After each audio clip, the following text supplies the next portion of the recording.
Good morning everyone, my name is Michelle. I hope you're doing well and welcome to another video. It's Tuesday morning. It's trying to be windy. It's not windy, and then every now and again there's a little gust of it. So you can see the grass moving just a little bit. No, you probably can't.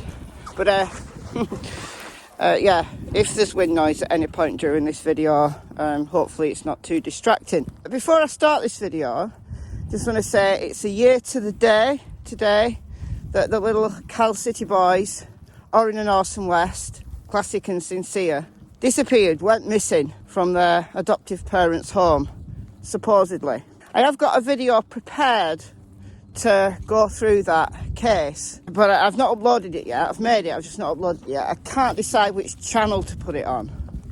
I don't know whether to put it on this channel, but this channel is very Summer Wells heavy, and a lot of people who watch my videos on this channel only want Summer Wells videos for some reason.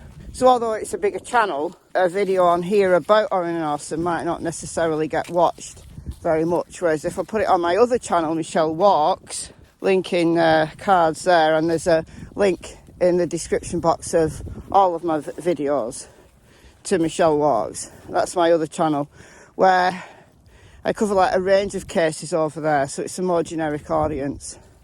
I've not decided yet, but just be mindful that there is a video coming at some point today when I decide which channel to put it on.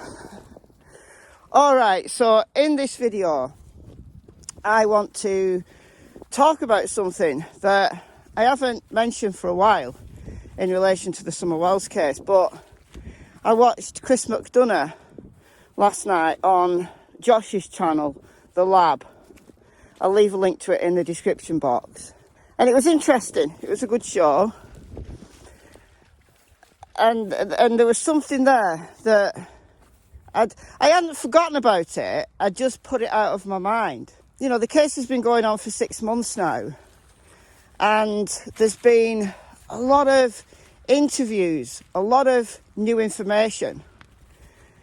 And someone in my comments yesterday said something like, why do you keep talking about this, because there's no new information? What? What? There is so much new information. Not information that's come out from law enforcement, but information that's come out from Don Wells himself, from people being in contact with Don, from Don appearing on YouTube, to a lesser extent, but still some from Candice. There's been media interest in the case. Brian Entin from News Nation Now was involved for a little while. They've been on Dr. Phil. They've been on the behaviour panel. So don't tell me that there's no new information. You haven't been listening. Where have you been for the last 6 months if you think there's been no new information since the beginning? So there's a whole raft of information which allows us to theorise. Now, that's a blessing because it keeps Summer's name out there. The more people keep talking about it, the more it keeps Summer's name out there.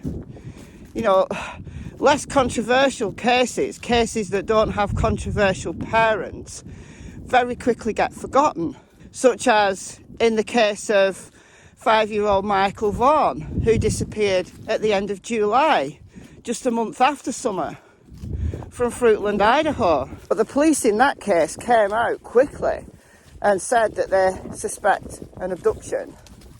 Everything points to the fact that, sadly, little Michael was abducted. Whereas in Summer's case, they've never said that. The recent TBI update that they did on the 6-month anniversary was brief. They said there's no signs of an abduction, but they're not ruling anything out. They're exploring the possibility of foul play.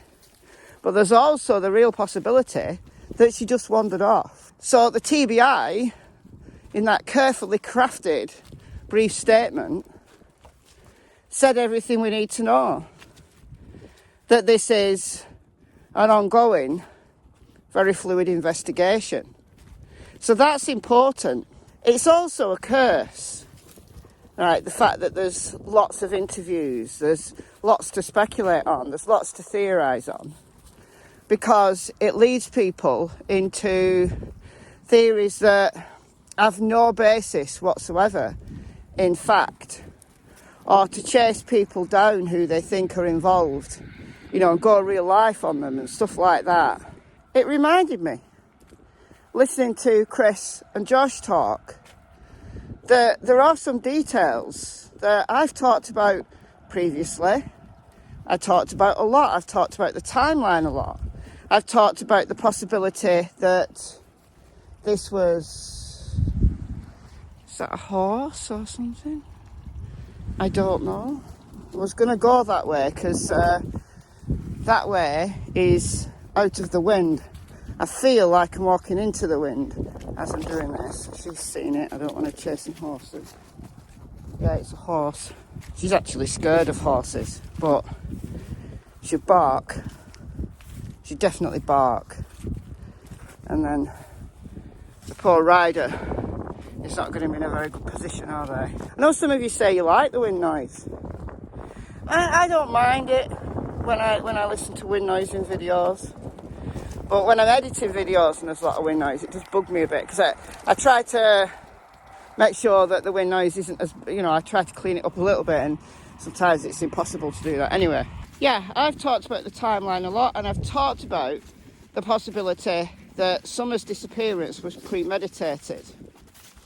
And it was my number one theory for a long time that it was premeditated, that everything they did on that day, the 15th of June, was for a reason. And it was to create alibis, almost like timestamps. You know, going to different stores creates timestamps, because there's surveillance, there's, you know, there's till receipts, and, you know, there's evidence of transactions. Taking video at the swimming hole, taking video on the way home, Don taking the Subaru, all create alibis of a sort, because they say we were here at this time. Don's Subaru is fitted with GPS. It's not Don's Subaru, it's Candice's Subaru, but Don took the Subaru to work with him on the morning of the 15th. Drywalling. Why would you take a brand new car that you've only had like for about 6 months at the time? Drywalling, like a messy job. It's not like he's going to go and work in an office, is it? So for the last few weeks, since I ended the Truth in the Hills series, where I went all the way to the beginning and went through all the major theories again, I've been working off she wandered off, Candice and Grandma were distracted in some way, asleep, whatever, and Candice had no idea where her kids were, and they'd gone out, they'd gone playing. It could have been 2 hours by the time she realised.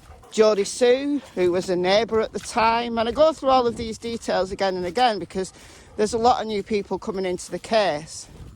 So I know some of you know these details off by heart, but there's new people. And I know that there's people who are not up to speed with the case, just simply because of the type of questions that I get asked, both in my comments, but also on my Facebook group. If you want to join the Facebook group, there's like 4.5k members. Link in the description of every video. Neighbour Jodie Sue, who's not a neighbour anymore, but she did at the time live on 125 Ben Hill Road. It's the opposite hill, the other side of Ben Hill Road from Don and Candice's place. She heard a scream between 4:30 and 4:42. And if I have to read one more comment saying, why did Jodie Sue not report this to law enforcement? She did. She did at the time. Was it Summer screaming? It was an unusual scream. We don't know. We just don't know. But then it was only at 6 o'clock-ish, just after, that Jodie Sue heard Candice and the boys and I don't know about Grandma. I'm assuming Grandma was also shouting for Summer. People ask me every time I mention this, what was Grandma doing? I don't know.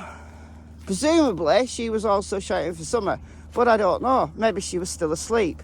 Maybe she woke up and thought, what the hell's going on? I don't know. But it was shortly after 6. Well, the first 911 call came in at, 6:26, something like that?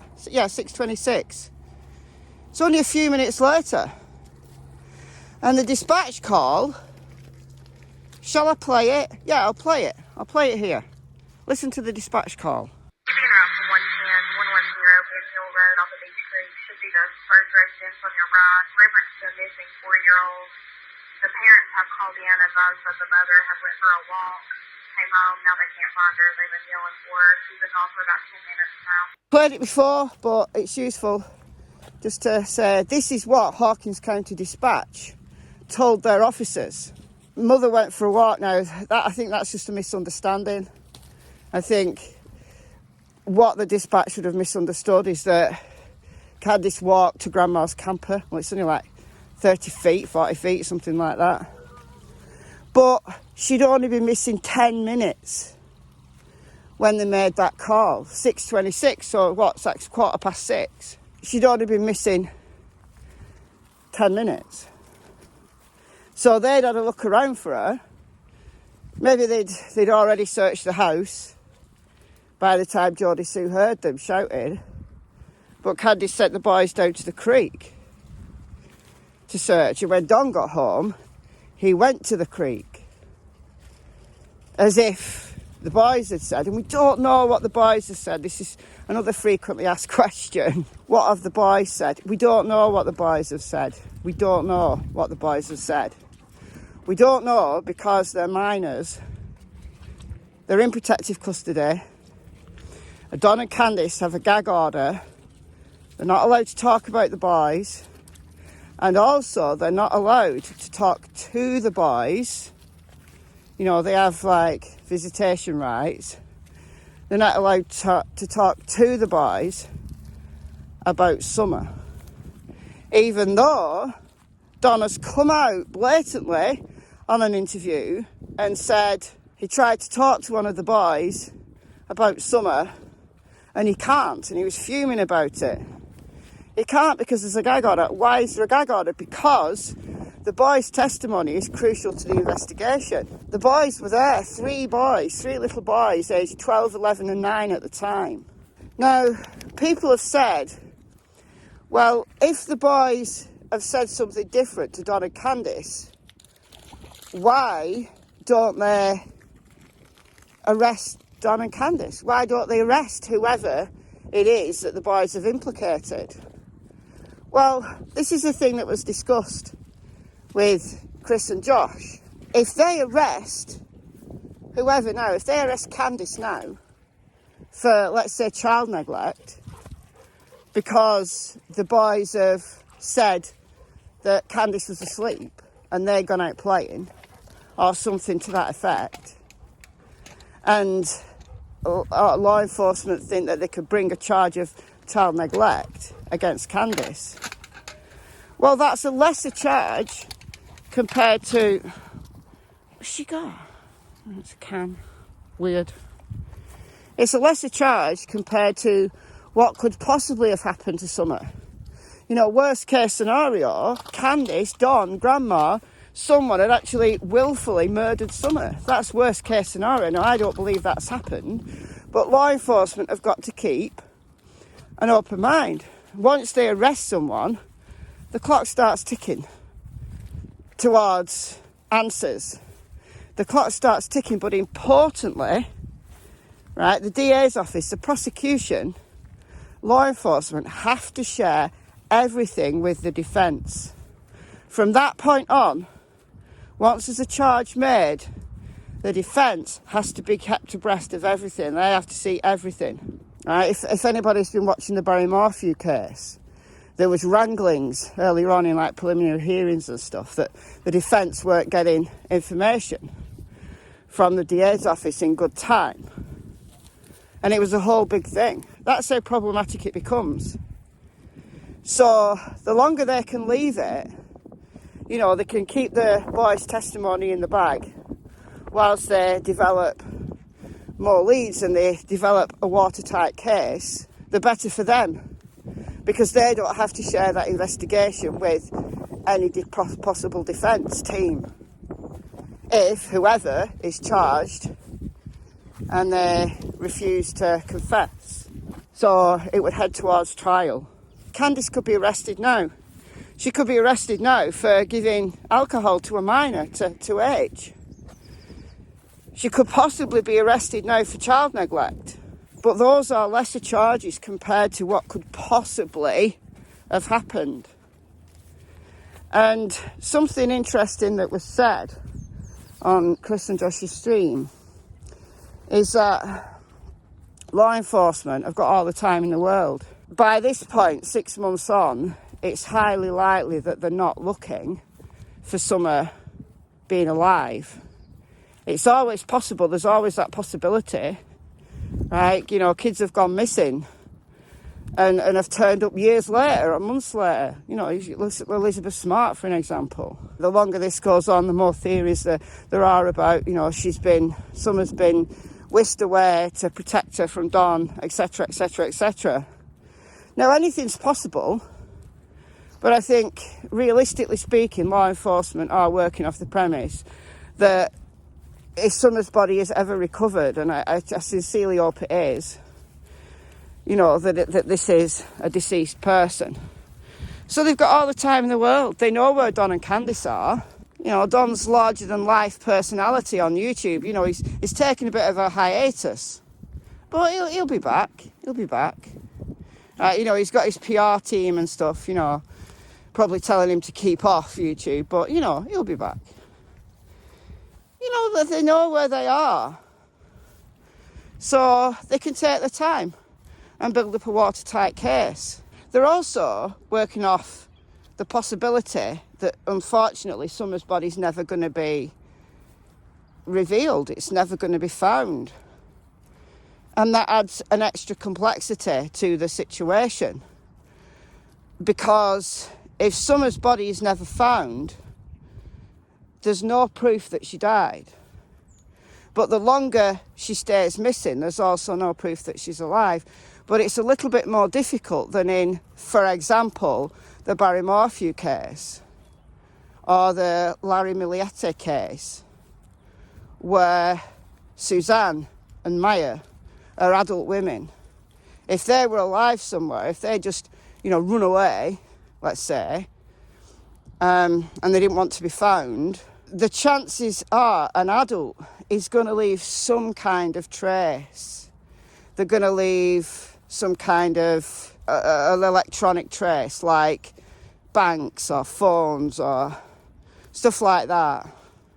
Yes, of course, it's possible to run off and change all of those things and no one ever finds. It's possible, of course it is. Right, I'm more familiar with the Morphew case than I am the Miliete case because I've seen the affidavit from Barry Morphew. It's long. It's long. But they've got a lot of evidence against Barry, but it's largely circumstantial. They've got a lot of evidence though. But it took them a year to build up that case, to arrest him. Now, it's more difficult with a child because children don't have bank accounts. Children as young as Summer, that is, don't have bank accounts. 5-year-olds don't carry phones with them. They don't drive. Right? So it's difficult to say, look, there's no proof of life. So all of these things are stacked against law enforcement. They've got to keep it very, very close to the vest. And it's not time limiting, right? They can take as long as they take. So there's that.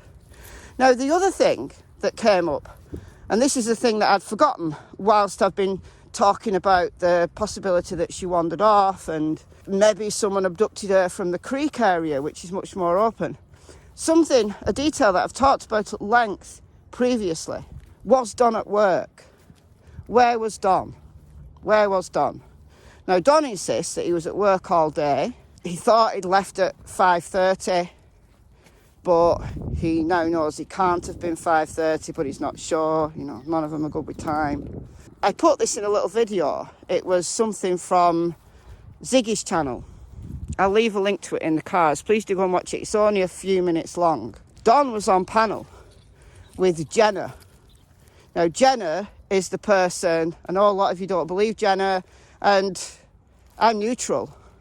I'm neutral about all of these people. Except for that numpty that I talked about yesterday, who catfished Candice. I'm not neutral about that person. But I'm neutral about the people who've been talking to Don and talking to Candice as to whether they're lying blatantly. Because I think there is some truth. There is some truth in this particular nugget of information. There's truth in it because we've got the proof. Don was not at work around 4 p.m. Well, he was meant to be in Jonesborough all day, working at the Meadows subdivision in Jonesborough all day. And he said he left at 5:30. Well, if he left straight away as Candice rang him, Candice only rang him at some time after 6. He said he got home in speedy time. He said he got home in like 25 minutes. Well, on Google Maps it says around 35 minutes. But he says he did it in 25. Well, if he did it in 25 and he got home just as the police were arriving, around 7, well, he only left at 25 to 7 then, didn't he? But more like he left at 6:30, right? Instead of 5:30. He just missed up the time. And he said he might as well stay at work because he'd run Candice earlier in the day and he knew that she was out. But yeah, the boys had been left at home all day. The boys were there. So the questions are these, which I've discussed in lots of previous videos, but we still have these big question marks because we've got the text message from Candice saying that Don was not at work at 4 p.m. So where was he? Was he at home? Was the Subaru the vehicle that Geordie Sue did see going up the driveway? Could it have been Don? Geordie Sue says no because the sound was different. But could it have been? Could it have been Don coming home? And why did Don come home? And more importantly, there's nothing wrong with Don coming home. Don can come home whenever he wants. But on this day, why is he choosing to lie about it? Which then opens the door for the things that a lot of you guys are saying is that there was a tragic accident, something happened, whether it was at home or before, and Summer was sadly deceased. They wanted to cover it up for some reason, and they went and hid the body. And my sticking point has always been, well, where's the body? Because if something happened on Candice's watch, would she be astute enough to be able to take a body, hide a body? She doesn't strike me as the hiking type, so it's not like she can hike deep into the woods and hide her there. She'd have to hide her somewhere close to a road, and given the timeline, yeah, she could have got a reasonable way away. But why are they hiding the fact that Don was at home? Why is that detail shrouded in mystery? Why has there been lies about that? Did Don come and save the day and hide the body? I don't know. I mean, if I had to go with the accident theory, then it confuses me because it means that, well, the scream could be real, but that was 4:30 to 4:42, but Don was already at home then. So if the scream was Summer, then was that her having the tragic accident and Don immediately covered it up? I don't know, I can't quite get it straight in my head. Can't quite get it straight. The footprints on the neighbour's property further down near Carmel Baptist Church, further down Beach Creek Road, the opposite direction to Ben Hill, they can't be Summer either. So there's these little details that are there, but then there's other details that don't quite fit. So people who say there's no new information, you've been asleep for 6 months. Have you had a really good sleep? Have you? I hope you have, because it's time to wake up now. and look at all these details, fine-tooth comb these details. And no, we don't have anywhere near the information that Ellie's got. So just imagine the details we do have, and times it by 4, 5, 6 that Ellie might have. Because they've got the GPS, they've got the phones, they've got digital evidence. They've possibly got disagreeing testimony by the boys. They've probably got a whole lot more as well that we just don't know about. I'm going to go and let you think about it. Let me know what you think in the comments. The window's got up again. I've been Michelle. I hope you're well. I'll see you in the next video. Goodbye from Miss Tillington and Miss Cassie Springer, who is here. Right there. Bye, guys.